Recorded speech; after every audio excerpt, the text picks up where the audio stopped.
Thank you for joining me. As you can see, I'm on the South Bank side of Westminster Bridge. This is as far as I can go. There's police cordons here because, as you know, this morning we woke up, there'd been another terrorist attack on Parliament just behind me. As you can see, that's Big Ben, Houses of Parliament.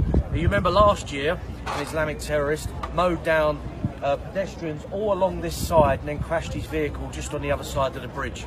This morning there was a similar attack on pedestrians who were just on the side of the road, cyclists and so on. You've seen the pictures, they're horrific. This is just another terror attack on our capital city. You know, this is just getting beyond a bloody joke, and we're not allowed to talk about it. I'm not even going to mention who's responsible because I know Facebook will simply delete this video. They'll take the video down if I start mentioning who's to blame for this avalanche of terror attacks that are blighting the West. I mean, we've had Paris, we've had Berlin, we've had Nice, we've had Munich, we've had attacks in Florida, in New York, in Canada, Australia, we've had sieges, we've had people being run down by cars. It's just getting beyond a bloody joke.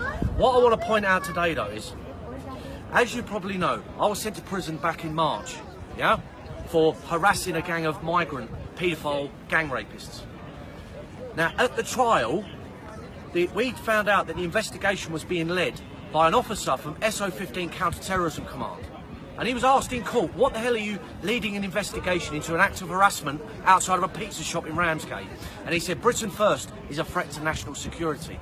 There's 23,000 known Islamic extremists walking our streets that the state know about.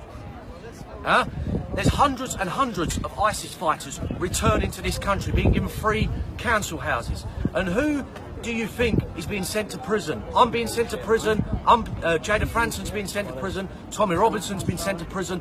We're the ones who are being investigated and harassed by SO15 Counter-Terrorism Command. When I left prison a few months ago, I was met at the gate by 2 carloads of SO15 Counter-Terrorism Command officers in plain clothes. And I said to them, now, on the travel back down to London, they acted literally like a taxi service for us.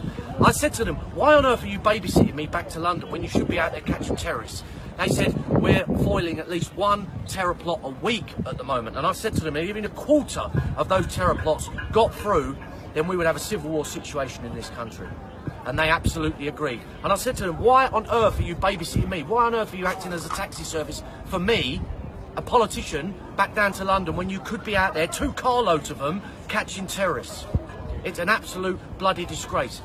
Why doesn't the state take decisive and fierce action against the known 23,000 wannabe jihadists in this country? All the ISIS fighters that are returning to this country. Why aren't they being rounded up and sent to prison? Oh no, it's me, it's Jada, it's Tommy that's being sent to prison. We're the ones being arrested and harassed by the state. It's an absolute joke. Well, I've got a message for all the Islamic extremists out there. Those 23,000 known Islamic extremists, yeah, who are walking the streets of this country, spreading hate and bile and nonsense. Go to Heathrow Airport, get on an international flight back to Saudi Arabia, and I guarantee you, you will live in a society governed by Sharia law, and you won't have to bitch or moan or whinge anymore about our British, Western, Christian way of life. So go and get on a plane, get out of our country, and leave us in peace, and stop carrying out terror attacks against our people.